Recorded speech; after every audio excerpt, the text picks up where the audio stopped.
Now कि अब next part आपके पास आता है क्लाउड की पॉइंट्स। क्लाउड की पॉइंट्स, अब हम बात कर रहे हैं क्लाउड की पॉइंट्स की। क्लाउड के की पॉइंट्स का मतलब कि जो मैंडेटरी चीजें हैं कि अगर आप क्लाउड पे जाएंगे तो ये चीजें आपको पता ही होनी चाहिए, यानी कि बगैर इसके कुछ भी होगा नहीं। तो सबसे पहले आता है कि like somebody give you the task, आपको किसी ने एक टास्क दिया like create server in cloud and deploy website और create file folders and I install softwares like related to Java, PHP, whatever, ये सारा काम करने के लिए आपको बोला है, बट बोला है क्लाउड के सर्वर पे। तो ये एक आपके पास सपोज करिए कि आपको एक ये टास्क यहाँ पे एग्जीक्यूट हुआ है। तो क्लाउड के की पॉइंट्स की अगर हम बात करते हैं तो क्लाउड का सबसे पहला जो की पॉइंट्स है वो है क्लाउड का अकाउंट, यानी कि when you use cloud, when you use cloud, first create cloud account, then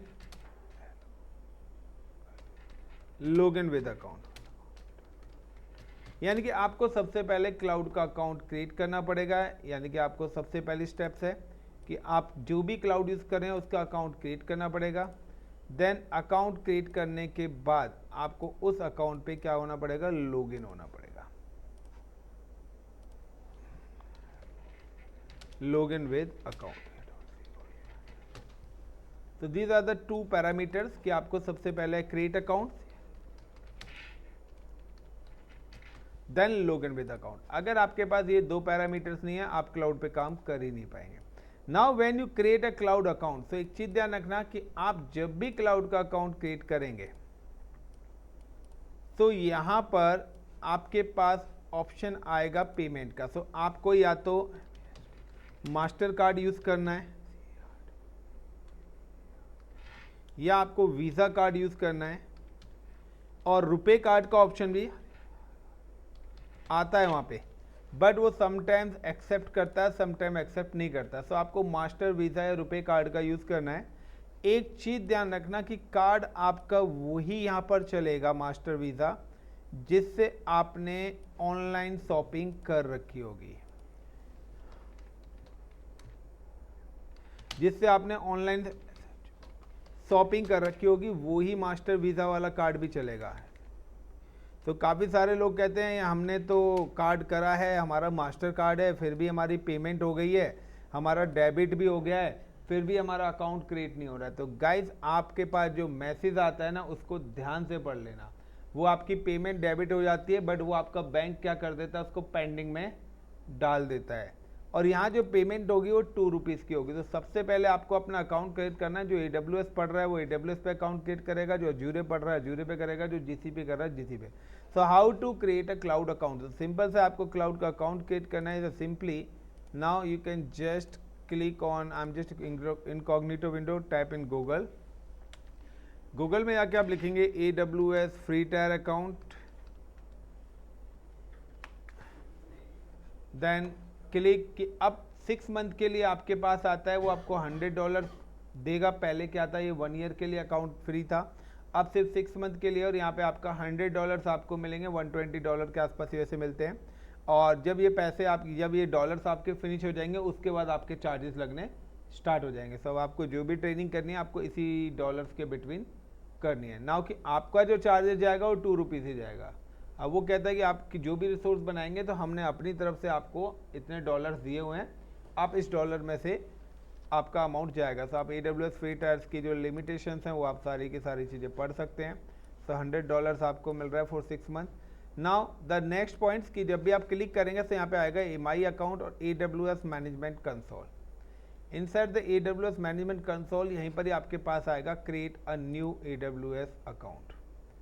तो when you create AWS account तो सबसे पहले आपको अपनी ईमेल आईडी और नाम डाल के वो वेरीफाई कराना है। देन नेक्स्ट करेंगे तो यहाँ पे ऑप्शंस आएगा पर्सनल अकाउंट या बिजनेस अकाउंट, तो आपको पर्सनलाइज यूज़ के लिए पर्सनल अकाउंट ही बनाना है।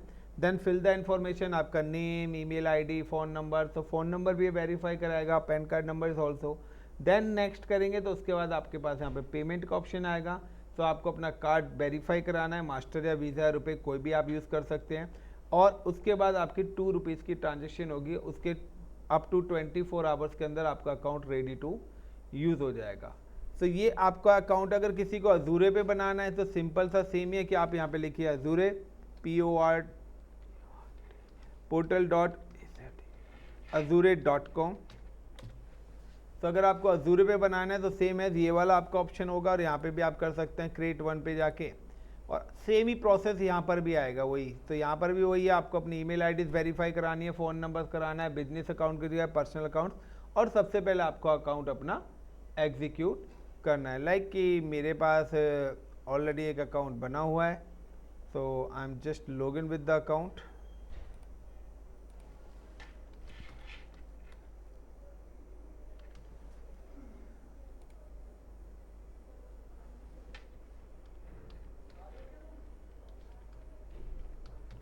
तो जब आपका AWS का अकाउंट बन जाएगा तो वेट मिनट गाइस, तो 1 मिनट।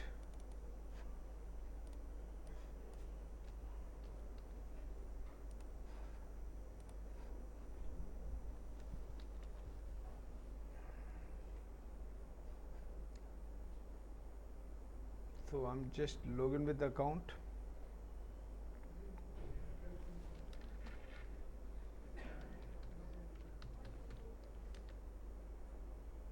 तो इस तरीके से आपका जो अकाउंट लॉगिन होगा।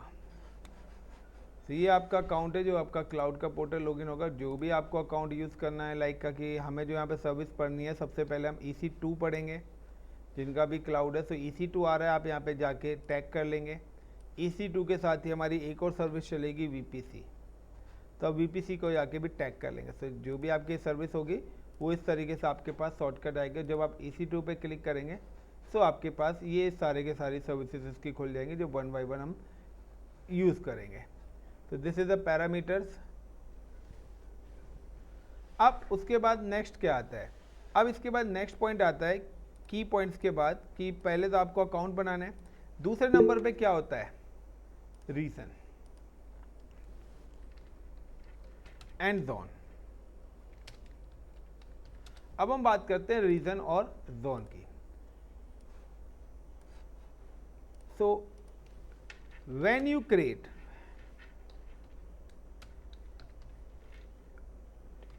एनी रिसोर्स इन क्लाउड, तो रिसोर्स का मतलब है सच एज VMs, आप कोई वर्चुअल मशीन्स बना रहे हैं,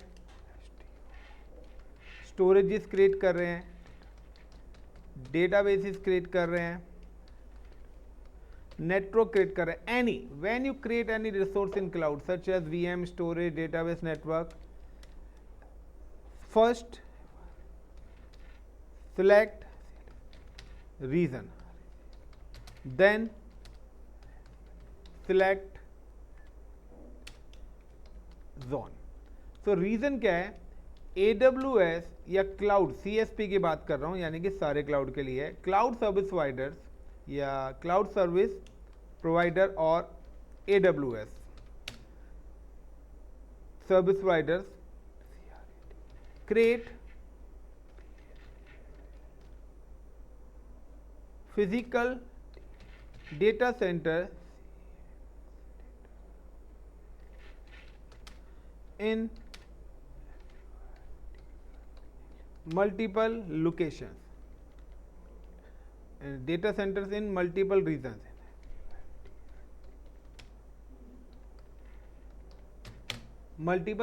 such as India, Australia, Canada, US, Singapore. तो इन्होंने क्या करा है कि मल्टीपल लोकेशंस पर आपके ना फिजिकल डेटा सेंटर्स क्रिएट करें हैं। इन्हीं लोकेशंस को हम लोग बोलते हैं रीजन। तो region is called a location. यानी कि जब भी आप क्लाउड के पोर्टल से लॉगिन होंगे, now you can see the list of the reasons. तो ये आपके क्या है, लोकेशंस हैं जिस जिस जगह पे उन्होंने अपना सेटअप लगाए हुए हैं। अब नाउ कि अब आपका जो प्रोजेक्ट है, कंपनी का जो प्रोजेक्ट है वो इंडिया बेस्ड है, तो जो भी आपका नियरेस्ट लोकेशन होगी आप वो सिलेक्ट करोगे। लाइक आपको दिल्ली, यानी कि आपको लाइक मैं कहता हूँ आपको अपने घर से मुंबई जाना है, but like the 2 railway station is available, is 1 is 2 kilometer and other is 20 kilometer, तो always you prefer the nearest. तो नाउ कि अब कंपनी का जो प्रोजेक्ट है, तो कंपनी का प्रोजेक्ट किस लेवल पर है, हाइब्रिड लेवल पर है या विद इन ऑर्गेनाइजेशन है। लाइक मैं कहता हूँ फ्लिपकार्ट, तो फ्लिपकार्ट के 70% user is available in India and the remaining 30% user is available out of India. So where you deploy the servers? Definitely India में, क्योंकि 70% है तो मुझे यहाँ पे क्या करना है, लेटेंसी को भी कंट्रोल करना है, डिले को भी कंट्रोल करना है। So we always select the nearest data centres. तो नियरेस्ट डेटा सेंटर सिलेक्ट करेंगे। नाउ तो इन्हीं डेटा सेंटर्स को we can call the regions. Now the cloud service providers, CSP, cloud service providers, create within reason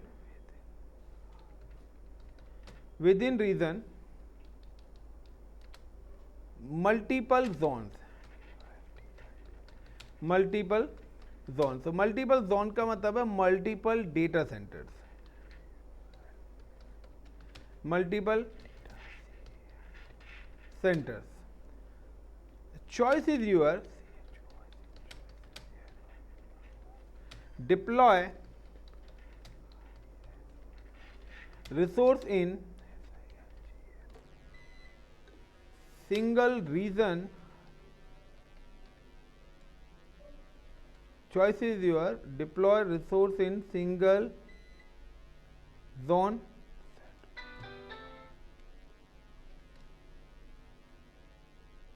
single zone, तो single zone को हम लोग जो कॉल करते हैं यहाँ पर, वो हम कॉल करते हैं SZ और multi zone. And multi zone को हम लोग जो कॉल करते हैं वो हम करते हैं MZ। सब आपकी मर्जी है कि आप लोग जो अपना डेटा सेंटर पे जो भी रिसोर्सेज क्रिएट करना चाहते हैं, तो वो रिसोर्सेज आप सिंगल जोन करना चाहते हैं या मल्टी जोन करना चाहते हैं, वो आपके ऊपर डिपेंड। सर स्क्रीन शो नहीं हो रही है। सो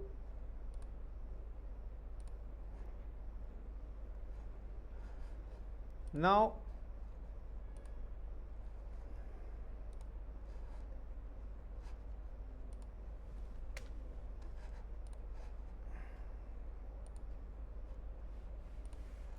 तो सब आप लोगों के ऊपर डिपेंड करता है कि आप जो यहाँ पर जो भी लाइक कि अगर मैं रीजंस की बात करता हूँ तो region is called a locations. तो वो चीज़ में बताया कि the cloud service provider AWS create a physical data centres multiple locations या मल्टीपल रीजन्स की हम बात कर रहे हैं। तो ये रीजन्स आपके कोई भी हो सकते हैं, लाइक India, Australia, US, Canada, Japan, Germany, Singapore, an number of region. तो ये आपके क्या है, रीजन्स हैं। Now that is called a region. Like India में is it MUMBI, Mumbai region हमारे पास है, लाइक सिंगापुर है, कनाडा है, ऑस्ट्रेलिया है, जापान है, US है।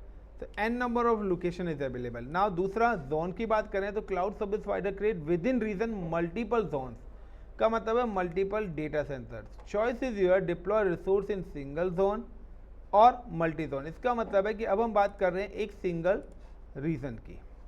तो अगर अब हम यहाँ पे बात कर रहे हैं सिंगल रीजन की, तो like this is called a single region. Like करिए कि सपोज यहाँ पर मैंने एक रीजन ले लिया मुंबई, तो इस मुंबई लोकेशन ये क्या हो गया, ये मेरा रीजन सिलेक्ट करा। अब इस रीजन के अंदर भी उन्होंने क्या करा है, मल्टीपल डेटा सेंटर्स एग्जीक्यूट कर दिए हैं।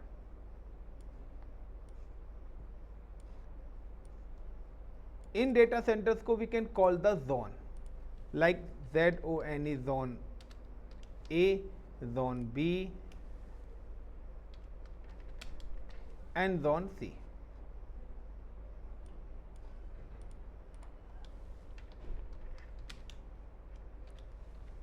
नाउ यू कैन सी कि अगर आप किसी भी पोर्टल पे जाएंगे, like I am select the Singapore की जगह सपोज करें I am select the Mumbai, and when you click the EC2 service dashboard, now you can see the यहाँ पे आपके पास जोन दिख रहे हैं, zone A, zone B and zone C, यानी कि मल्टीपल डेटा सेंटर्स है। कुल मिला के कि आप रीजन लाइक द इंडिया, अब इंडिया के अंदर क्या है, the multiple state.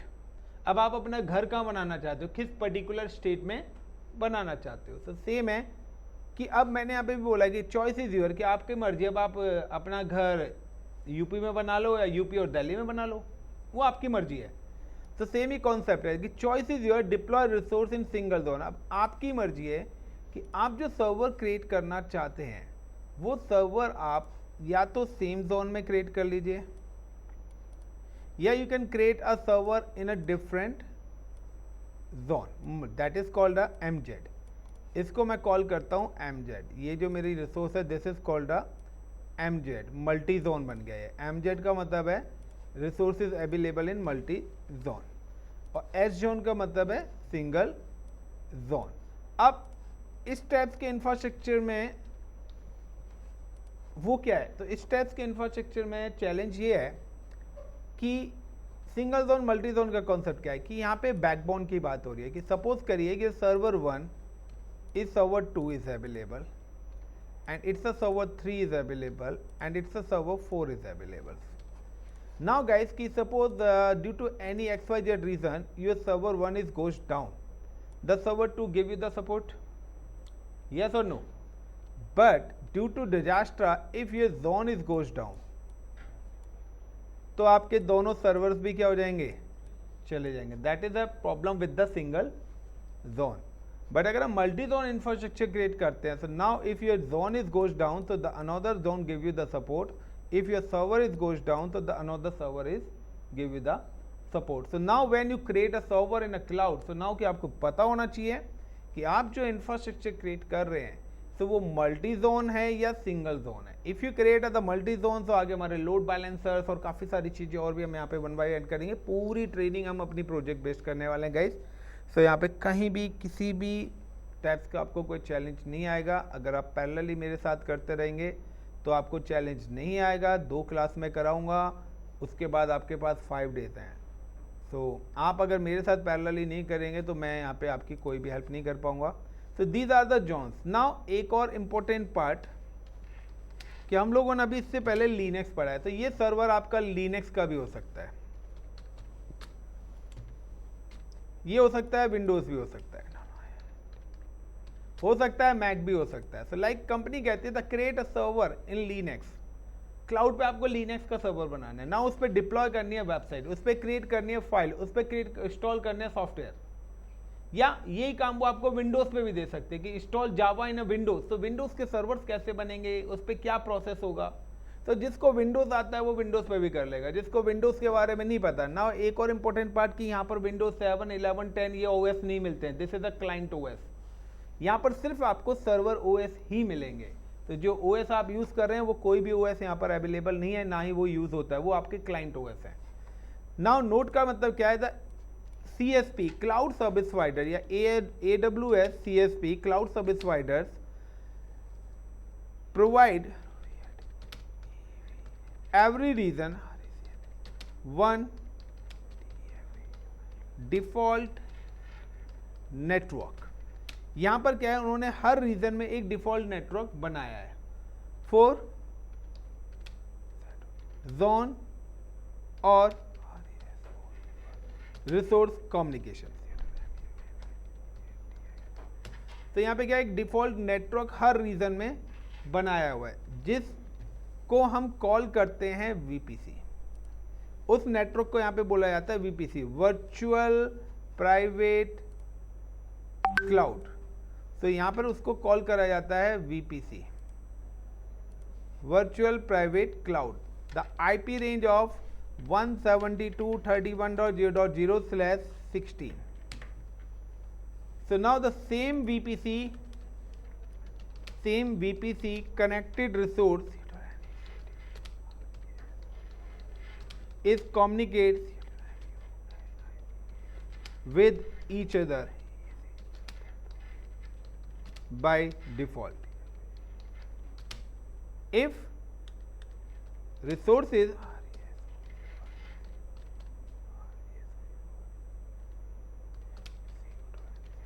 connected with different VPC, it's not communicates with each other by default, but we can do.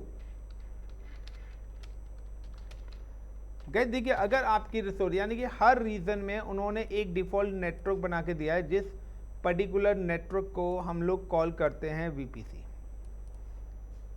और उस वीपीसी की जो आईपी रेंज है वो है 172.631, और इस वीपीसी से जितने भी जोन्स हैं ये आपस में क्या है, इंटर कनेक्ट है. तो यहाँ पे अगर आपका आईपी सबनेटिंग टॉपिक क्लियर नहीं होगा तो now you are facing the networking part. तो अब आपकी ये सारे के सारे कम्युनिकेट, बट अगर क्या है कि अब ऐसी तरीके से क्या होगा, मुंबई का वीपीसी अलग होगा, सिंगापुर का नेटवर्क अलग है, यानी कि both are available in different VPCs. तो अगर आपकी रिसोर्सेज डिफरेंट वीपीसीज पर हैं तो वो आपस में कम्युनिकेट नहीं करेंगी. अगर आप इनको कराना चाहते हैं तो उसका अलग प्रोसेस है. तो अब आपका जो प्रोजेक्ट है वो हाइब्रिड भी हो सकता है. कंपनी कहती है हमारे कुछ सर्वर सिंगापुर में है, कुछ यूएस में है, कुछ इंडिया में है. इस टाइप्स का भी आपका इंफ्रास्ट्रक्चर हो सकता है. तो इस टाइप्स का अगर प्रोजेक्ट है तो उसको कनेक्ट कराने का प्रोसेस अलग है.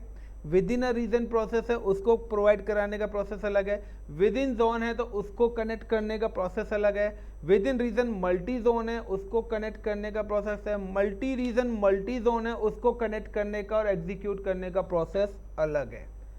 तो गाइस ये इज अ बेसिक टर्म्स जो मैं आपको बता रहा हूँ. ये जितनी भी चीज़ें बताई हैं इसका कंप्लीटली प्रैक्टिकल ही, ये सारी की सारी चीज़ें प्रैक्टिकल हैं. तो कल हम लोग अपना एग्जीक्यूट करेंगे ये पहला project. This is called a first project जो हम कल अपना एग्जीक्यूट करेंगे. This is a first project. Thank you guys, hope so enough for the today.